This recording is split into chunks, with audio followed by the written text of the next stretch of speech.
Merci à toutes et tous. Donc, on va commencer le premier panel de la journée après cette conférence de Gaël Perrault qui, en fait, va trouver pas mal de prolongements, je pense, surtout dans la première communication de Rémi, mais aussi en fait un petit peu dans celle de Joanne. On est quand même assez content d'avoir réussi à structurer un programme cohérent. Donc Rémi Lee est doctorant en littérature comparée à l'université de Reims-Champagne-Ardenne. Et il mène une thèse notamment sur la question des ennemis de Rome. Donc là, vous allez voir justement assez facilement les liens thématiques qu'il peut y avoir.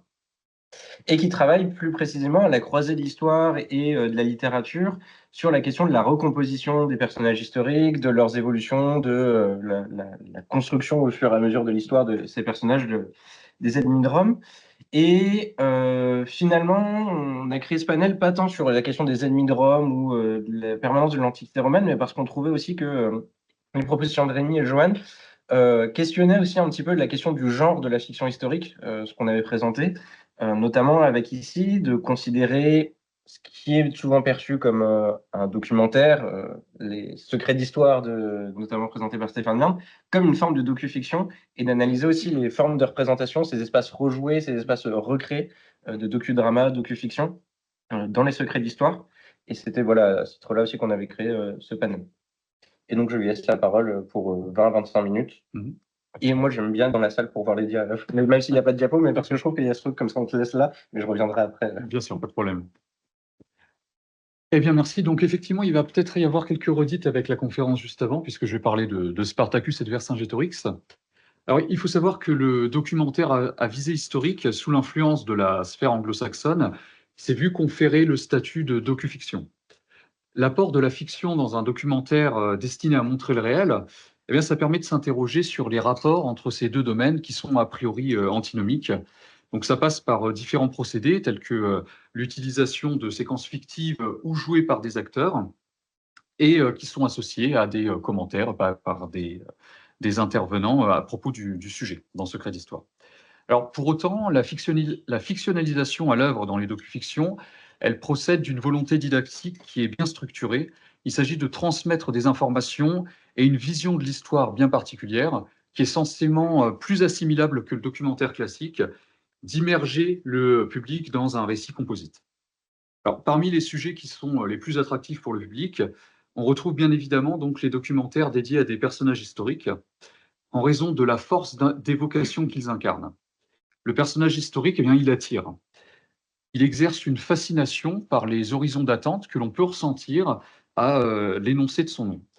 Et dans le cas qui m'intéresse, eh bien, l'utilisation de l'image animée, qui est consubstantielle à la télévision, elle accorde une nouvelle dimension au personnage historique et elle donne par là même au spectateur eh bien, l'illusion de pouvoir mettre un visage sur des patronymes qui lui sont familiers autant que mystérieux par leur éloignement. Plus encore, le personnage qui est oublié de l'histoire, vaincu de l'histoire même, il revêt un caractère sympathique, en quelque sorte. C'est pour cela que la figure de l'ennemi de Rome, elle est notable de ce point de vue-là. Alors donc évidemment, eh bien, je ne vais pas refaire toute l'histoire, mais Rome a rencontré de nombreux ennemis sur son chemin vers la route, la domination du monde méditerranéen. Alors pour autant, Spartacus et Vercingétorix, qui sont deux de ses plus renommés adversaires, n'ont représenté respectivement qu'une révolte intérieure et une opposition à une invasion. Donc ces cas, ils permettent donc d'établir un parallèle intéressant, puisque tous deux ennemis de Rome, Spartacus et Vercingétorix, se sont ensuite édifiés comme des contre-modèles par la civilisation romaine, et notamment ses historiens. Et néanmoins, leur postérité, elle est conséquente, et c'est pour cela que ces noms résonnent fortement dans les mémoires. Alors, dans un premier temps, c'est la littérature qui redonne ses lettres de noblesse à Spartacus et Vercingétorix.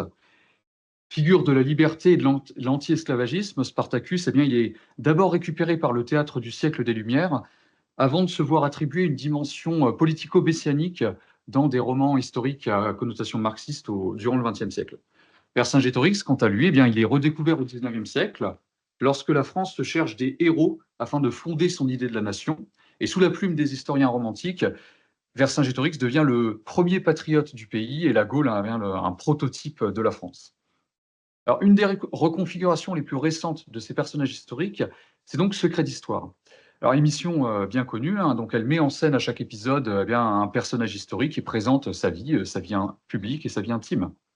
Alors néanmoins, donc la formule de Secret d'Histoire, elle a évolué au cours du temps et la mouture qui a retenu mon attention pour Spartacus et Vercingétorix, eh bien, elle combine des interventions d'historiens et de différents intervenants avec des séquences fictives qui font jouer des acteurs. Et de ce fait, il m'a semblé que le docu-fiction, il compose avec ce que Roland Barthes appelait l'effet de réel, puisqu'il incombe à l'acteur qui incarne le personnage historique de faire semblant, d'être comme Spartacus ou Vercingétorix, afin que le spectateur eh bien, croit à ce qui lui est présenté. Que le spectateur eh bien, se rallie à l'illusion d'une scénographie pour que le récit du docu-fiction fonctionne. Alors, il ne s'agit pas pour moi de m'interroger sur le décalage entre les Spartacus et Vercingétorix réels par rapport à leur représentation documentaire, mais bien de tenter d'analyser bien les modalités de leur reconfiguration, cette reconfiguration fictionnelle de ces personnages historiques par le biais du docu-fiction. Puisque le récit à l'œuvre dans le docu-fiction, c'est un des récits parmi tant d'autres qui traitent de Spartacus et de Vercingétorix. La suite signifiante d'énoncés linguistiques et médiatiques qu'il constitue, bien, c'est qu'une des innombrables manières de recomposer un personnage historique à l'aune d'intentions particulières. Alors, juste quelques petites indications. Donc, le 18 octobre 2023, France 3 a donc diffusé Vercingétorix, le premier des Gaulois, qui a réuni 1 603 000 téléspectateurs et 8,5% de part d'audimat. Quasiment un an plus tard, le 20 novembre 2024, Spartacus et la révolte des gladiateurs a réuni 1 617 000 téléspectateurs et 8,7% de part d'audimat. C'est un succès relatif, c'est pas un énorme succès, mais un succès quand même. Et ça montre bien l'attraction que peuvent exercer ces noms pour le public. Mais surtout, ce que je voulais indiquer par là, c'est les titres, puisque les titres, ils insistent sur l'aspect symbolique du personnage historique. Vercingétorix, premier parmi ses pairs, il représente en miniature la civilisation gauloise, tandis que Spartacus, eh bien lui, il est le meneur d'une armée hétéroclite d'esclaves. La désignation du documentaire même, dans son intitulé, elle annonce que le personnage historique, il se démarque du reste du groupe. Il est sur le devant de la scène, il est l'acteur principal, qui s'insère néanmoins au sein d'une communauté, donc il cristallise en miniature eh bien, les enjeux de représentation. Alors, il convient malgré tout de noter que pour Spartacus et Vercingétorix, la reconfiguration, elle est en réalité quasiment obligatoire dès lors qu'on cherche à les représenter, puisque les sources dont on dispose à leur sujet sont lacunaires d'une part et partiales de l'autre. Ce sont les vainqueurs qui ont écrit l'histoire, et ils ont minimisé le rôle de leurs ennemis ou l'ont élaboré en fonction d'un programme idéologique. Ceci dit, cela ne constitue pas un obstacle pour le récit qui se réapproprie le personnage historique, en ce que ce récit possède désormais une relative liberté quant à l'exposition du personnage historique. Le docu-fiction, il fonde une nouvelle version indépendante du personnage historique qui, si elle est fictionnelle, eh bien, elle possède son propre dispositif de vérité qui lui est singulier. Spartacus et Vercingétorix, ils sont réels à l'intérieur du récit qui les place en tant qu'acteurs de cette mise en intrigue de l'histoire. Et à cet égard, eh bien, les incursions de Stéphane Bern dans le docu-fiction, qui servent à présenter eh bien, des aspects plus précis du système esclavagiste de Rome pour Spartacus ou de la civilisation gauloise pour Vercingétorix, elles participent d'une intention, celle de figurer le personnage historique comme prétexte à la découverte d'une culture aussi familière par les présomptions qu'elle stimule dans l'esprit du public, qu'éloignée dans ses représentations les plus concrètes en termes d'image mentale. Et pour moi, le personnage historique, il devient dès lors une synecdoque, c'est-à-dire qu'il catalyse des objectifs symboliques beaucoup plus larges que lui-même. Et ça manifeste eh bien, par là même parfaitement son appartenance au genre de la fiction. C'est-à-dire qu'il est nécessaire de recourir à un discours pour révéler le personnage historique comme porteur de ces enjeux qui sont plus grands que lui. Alors, donc, le passage par le docu-fiction pour présenter à un public le personnage, eh bien, ça implique différentes spécificités. Utilisation de l'image, intervention d'experts avec des phrases fortes, narrateurs, musique, etc. Alors, notamment, dans Secret d'Histoire, on a une alternance de séquences fictives avec des prises de vue réelles qui concourent de cet effet de réel recherché par le docu-fiction, c'est-à-dire que d'une scène à l'autre, on a une grande rapidité des coupes qui peut provoquer chez le spectateur comme une confusion passagère et qui peut renforcer son immersion.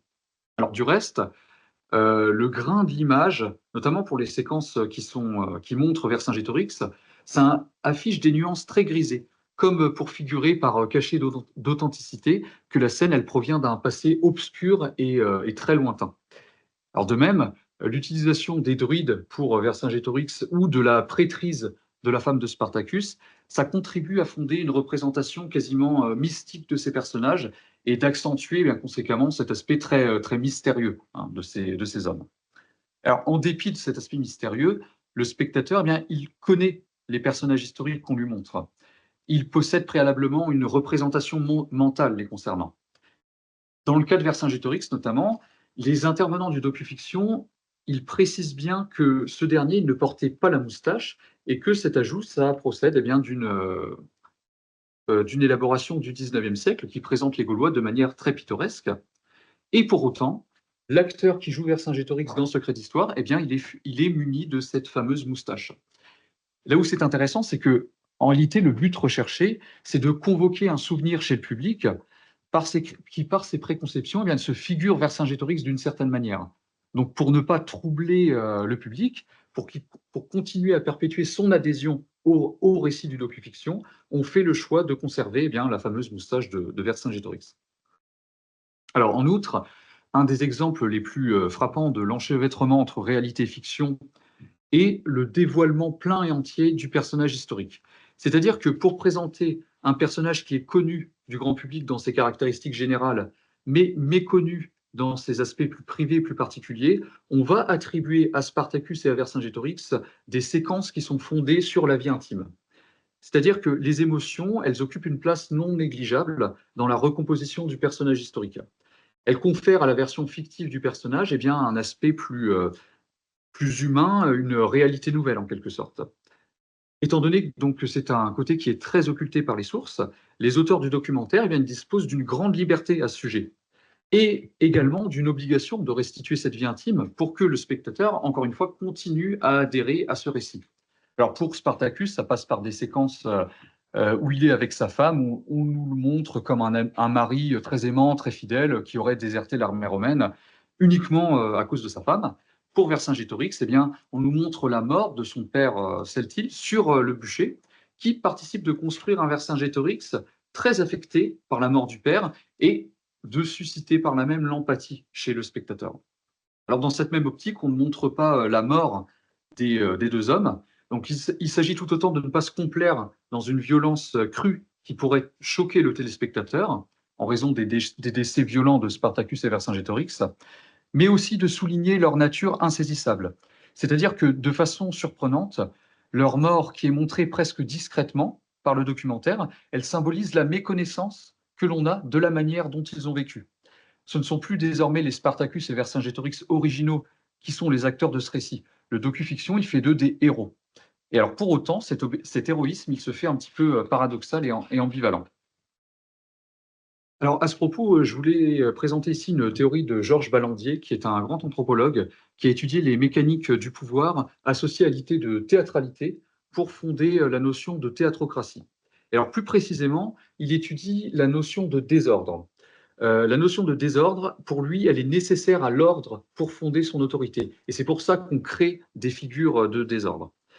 Ces figures, elles peuvent néanmoins être réinvesties par le biais de la fiction afin de devenir des représentations positives.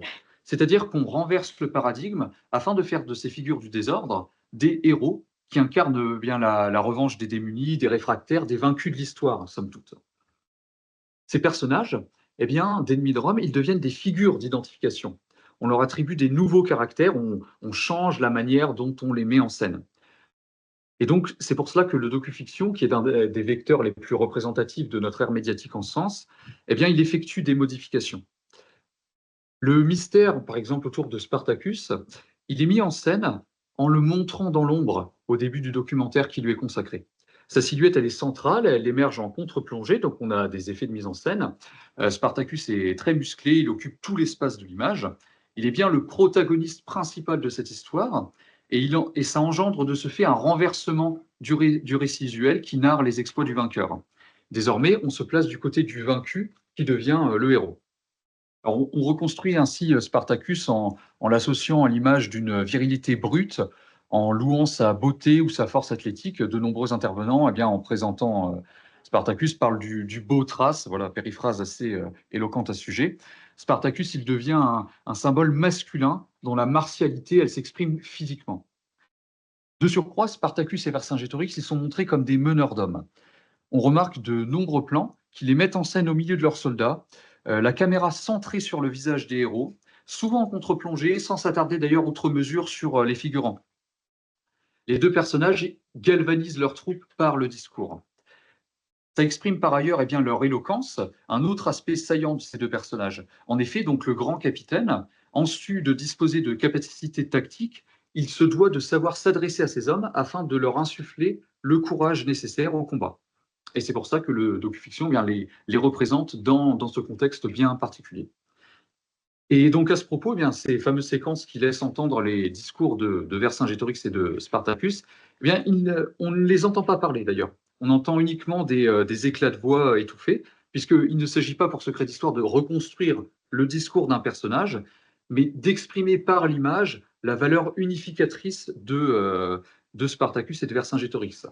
En tant qu'ils sont donc montrés comme des meneurs d'hommes hors du commun, eh bien, la stature que leur confère la mise en scène, elle suffit à illustrer ce trait-là. Alors, donc, cela est visible par de nombreux plans en contre-plongée pour montrer bien la place du personnage à l'écran, ainsi que l'utilisation de musique fortement rythmée à connotation très épique. Ou bien alors par l'habillement. Spartacus, il est vécu durant tout le documentaire d'un pagne dans une forme de quasi-nudité héroïque, tandis que Vercingétorix, eh bien, il est très souvent muni d'une armure en côte de maille qui insiste vraiment sur son statut de commandant militaire. Et donc, effectivement, à ce propos, eh bien, les séquences qui reproduisent la guerre dans les docufictions, dans ces docufictions, eh bien, ça emploie différents procédés avec des ralentis, de nombreux figurants, des scènes de violence chorégraphiées au glaive, etc.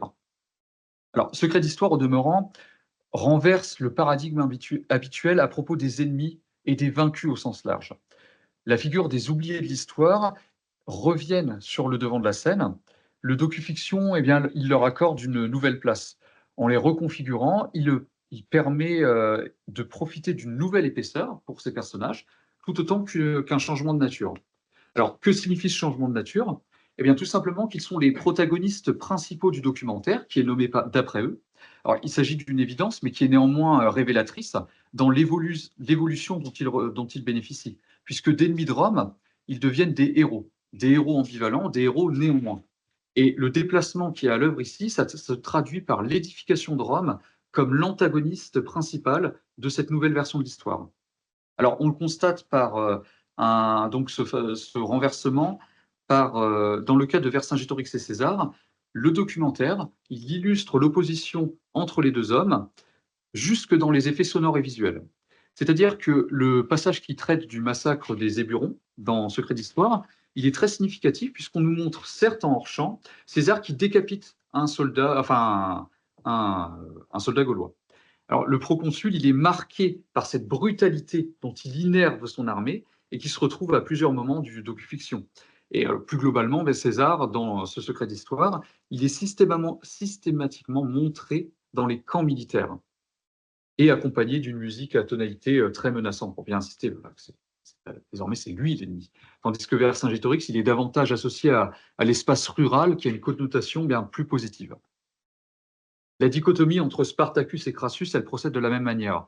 Spartacus, il est accompagné d'une musique très menaçante, et on insiste sur sa cruauté par rapport à Spartacus en montrant au spectateur eh bien, une scène de violence qui figure l'usage de la décimation dans l'armée romaine qu'il a mis en place.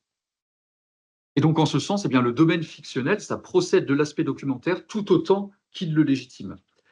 L'opposition entre le bien et le mal, elle est également très visible chez Spartacus, puisqu'il représente les velléités de liberté d'un groupe d'esclaves face au système oppressif romain qui ne les perçoit pas comme des hommes. Les intervenants du documentaire, eh bien, ils emploient même des termes très dépréciatifs de chair humaine, de viande, et en renversant l'antagonisme et en plaçant Rome du mauvais côté de la barrière, si je puis dire, du mauvais côté du clivage, Secret d'Histoire, il effectue une revalorisation de Spartacus. il est placé du bon côté, il n'est plus un ennemi de Rome, il devient un héros. Et à ce propos, bien, les commentaires des intervenants de l'émission, elles participent de cette construction de cette nouvelle version du personnage historique. On a de nombreuses formules percutantes qui sont prononcées pour frapper l'esprit du public et de créer dans son esprit, eh bien, une image très marquante du héros du documentaire.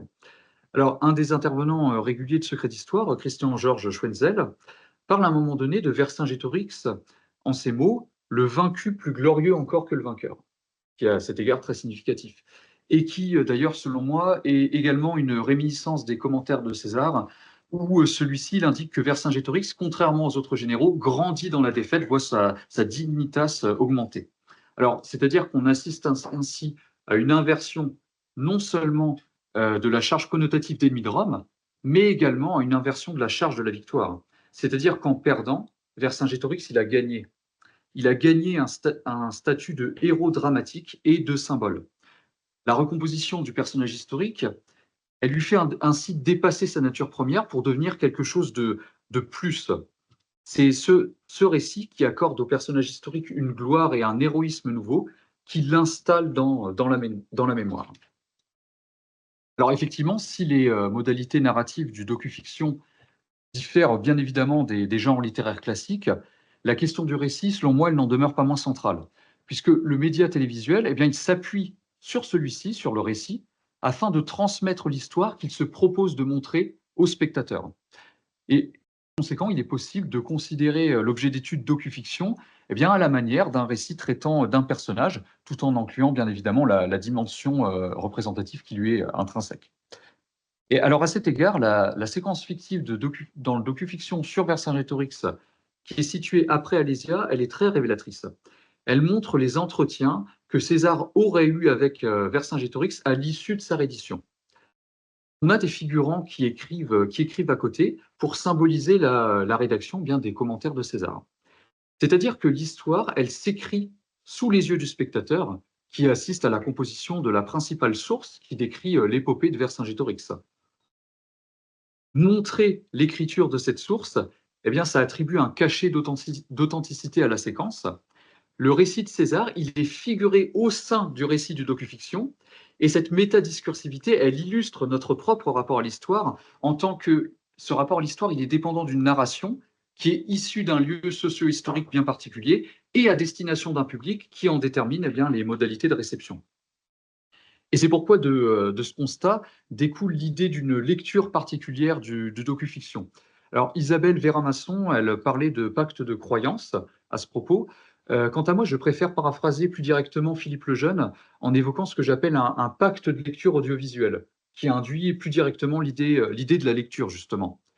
Le spectateur, il est conscient que ce qui lui est montré, c'est de la fiction, que les Spartacus et les Vercingétorix qu'il voit à l'écran, ce ne sont pas les mêmes que les personnages historiques réels dont traite pour autant le documentaire. Néanmoins, le spectateur se rallie momentanément au récit qui lui est fait, et cela implique eh bien, cette acceptation que ce qui lui est montré, c'est quelque chose de vraisemblable, que ça aurait pu se passer et qu'il décide de le croire. Et comme le disait Paul Ricoeur, dans l'expérience de l'appropriation du temps par le récit, eh bien, la refiguration par le lecteur, c'est essentiel. Ça montre que la réception du personnage historique, elle est indispensable pour l'accès au passé. La mise en récit, elle implique un lecteur ou un spectateur, dans le cas qui m'occupe, qui est donc un lecteur du récit audiovisuel. Le rapport du lecteur au récit, ça détermine le dispositif de vérité de l'œuvre. C'est-à-dire que si le texte n'est pas lu ou le documentaire n'est pas regardé, eh bien, on ne s'approprie pas le temps qui est raconté. Et donc, pour activer ce dispositif de vérité, eh bien, on a besoin du spectateur. Alors, il convient également de noter le rapport à la temporalité, puisque le docu-fiction sur Spartacus, il se démarque par un grand déséquilibre. L'émission, elle consacre près de ses 2 premiers tiers aux origines de Spartacus et plus encore à la description eh bien, du mode de vie des esclaves sous la République romaine. Alors, je n'y vois pas uniquement une traduction du manque de sources par rapport à Spartacus, mais pour moi, c'est bien l'illustration que Spartacus, c'est donc une synecdoque, une métonymie, si vous voulez, une métaphore en quelque sorte. Il regroupe des caractéristiques beaucoup plus importantes que sa propre individualité, et donc il fixe des enjeux de représentation d'un lieu ou d'un groupe socio-ethnique. Spartacus, c'est le symbole de la liberté et de l'anti-esclavagisme, tandis que Vercingétorix, eh bien, c'est celui de la Gaule fantasmée. Alors, produire un récit historique, ça postule une part de fiction. Pas fiction, évidemment, au sens premier du terme, mais fiction au sens étymologique. Fingere en latin, ça signifie construire, modeler. C'est pour cela que l'historien qui produit un discours sur le personnage historique, eh bien, il compose, il ordonne, il sélectionne les événements et il produit un récit. Mais ce qui fait la différence, c'est que l'historien, il dépend de la caution scientifique et de l'administration de la preuve. C'est davantage dans la production du discours que je comprends l'appartenance au genre du récit. Mais par rapport à euh, Secret d'Histoire, ça représente eh bien, la réception contemporaine des personnages historiques. Et ça nous éclaire sur la conception de ces derniers à notre époque. Le récit qui émane de notre société sur Spartacus et Vercingétorix, c'est autant éclairant par son origine, d'où ça provient, que par le public qui reçoit le dit récit. C'est-à-dire que dans notre société, on a cette fameuse recherche de héros. On recherche sans arrêt des héros pour des enjeux symboliques. On cherche également, dans notre contemporanéité, à réhabiliter des figures oubliées. Et donc, on procède à une nouvelle recomposition du personnage historique qui devient alors un héros ambivalent. Et donc, ça montre que cette étude du personnage historique par de nouvelles approches, eh bien, ça témoigne d'un intérêt épistémologique certain. Je vous remercie de votre attention.